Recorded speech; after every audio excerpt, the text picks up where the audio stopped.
She walked over to the Chick-fil-A in her town, Colorado Springs, and Michelle Malkin joins us live today. Hello, Michelle. Hi, good morning. Hey, so many people, perhaps hundreds of thousands of people, showed up at Chick-fil-A's across the country, not only to support Dan Cathy, the CEO, who a couple of weeks ago said that he was against same-sex marriage. Didn't say he was anti-gay, just against same-sex marriage. But also they showed up to support this crazy concept called freedom of speech. Yeah, those wacky radical thugs, those wacky radical activists in America. I think this was a huge social media triumph, not just for the right online. I mean, of course, all of the biased real reporters and lapdoggies in the mainstream media will cast this as quote unquote anti-gay, as you said. But this was much larger than that, and that's why I think it was so huge. The volume, the speed, the mass with which this movement arose in the last 10 days. It was about the First Amendment. It was about free enterprise. It was about the right of any business owner to voice his personal opinions and not feel like he would be targeted by a witch hunt of government officials. And of course, former Arkansas Governor Mike Huckabee played a huge role in organizing this, but I think that he tapped into something much larger. I think this is an extension of the kind of activism facilitated by social media, Facebook, Twitter, that we saw with the Tea Party movement. And I think it bodes well for not just social conservative activists, but people who want to push back against the culture. This really was a countercultural moment for America. Indeed. We know that you went to Chick-fil-A yesterday. Did you have some photos from that? And how long was the line? Here we go. I certainly did, and traffic was blocked for 3 blocks all around the Chick-fil-A location in our town, and this was at 7:30, 8 o'clock at night. You know, after a full day of the National Chick-fil-A Appreciation Day. And at Twitchy.com, which is our social media curator, we amassed a huge photo album of people who were tweeting from dusk till dawn when many of these outlets ran out of food. It was remarkable, and Rick Warren, the evangelical pastor in California, tweeted late last night that he had received a call from Dan Cathy that they set some sort of world record. And I think all of these people who tweeted their photos and Facebooked and shared with their friends really served as a crowdsourcing mechanism to get around the information blockade that the mainstream media has represented for so long. Yeah, it seemed to be one story early on, but even I saw some editorials in the New York Times where they think this was over the line. Mayor Bloomberg, who wants to tell us how much soda to have, where we can breastfeed and not breastfeed, it would apply more to women. He also says this is out of line and over the top. Governor Huckabee, who helped fuel this craze, this pushback, he'll be joining us live later this hour. Let's talk about what it's like to start a business in this country, because that's another passion of yours. And you focus on buckyballs. Yes, I do. What are buckyballs and what's the problem?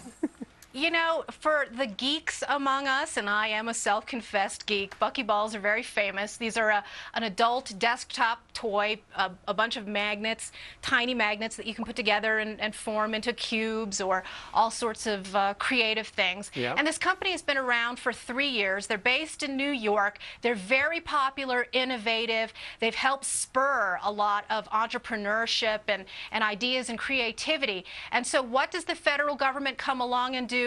Well, a nanny state agency known as the Consumer Product Safety Commission basically wants to run them out of business and announced last week that they are filing what they call an administrative complaint to get them to stop selling their products. And as a result of this thug move, there are many retailers that have already pulled these products from the shelves, even though they have extensive warning labels. It's clear that these things are for adults, not children. But just to be clear, I mean, just so that the viewers know, the reason that the CPSC, the Consumer Product Safety Commission, says it's doing it is that there have been 12 incidents, as far as we know, of children having swallowed them and ending up in the emergency room. That's according to the CPSC. Because of the reporting that I've done on this particular agency over the last several years, I take all of that information with a grain of salt, and I think you also have to compare it. Compared to what? There are tens of thousands of hospitalizations of kids who swallow government-minted coins, pennies, dimes, and quarters every single year, and you don't see the CPSC trying to put itself out of business. No kidding. This is outrageous. And I think what's remarkable is that this company is finally fighting back. They are urging people to support them, and they're waging their own social media campaign to fight this kind of tyranny. And in a time when the economy is so dire, why is the Obama administration's CPSC trying to kill businesses? The nanny state is a serial job killer for sure. Excellent questions. All right. It sounds, however, though, as if the Obama administration is trying to push people into, for instance, the Chevy Volt. We told this story yesterday where this sustainable village of sorts is going to be built just outside of Austin, Texas. And they're trying to figure out how little energy people can use in their daily lives. And so what they've done is apparently they made 100 Chevy Volts available to people who live there, because apparently they're hard to get. Yeah, right. But only 55 residents took them up on the offer. This despite thousands and thousands of dollars of refunds and tax subsidies. It's a partnership with OnStar, General Motors, and the block itself. What do you think about this? Yeah, good luck with that. I hope that this Voltville village, Revoltingville, in my opinion, is equipped with multiple fire extinguishers. They're going to need it given the safety record of these Volts. But I think it's a perfect segue from the previous two stories where you have government officials who are trying to drive successful businesses built on their own, yes, built to last, that people choose to subsidize with their own hard-earned money, versus this green boondoggle that would not survive but for the crony venture socialism of this government. And these demonstration projects and all of these enviro enterprises have proven to be not only wastes of taxpayer dollars, but of course dangers to public safety, the true dangers to public safety. Michelle, real quick, I want to get you to weigh in on Ted Cruz's victory. What do you think it says for the Tea Party that everyone's saying has been dead, especially if you look at what happened in Indiana against Senator Lugar with Murdoch prevailing there? What is your feeling about what happened in Texas? Well, I think it's always good to be underestimated, and the Tea Party has been since the very beginning. I think this is another nice theme of this entire segment of the use of social media, because, of course, the Tea Party movement that gave rise to the victories of Richard Murdoch and Ted Cruz really was rooted in Facebook and Twitter and across the Internet.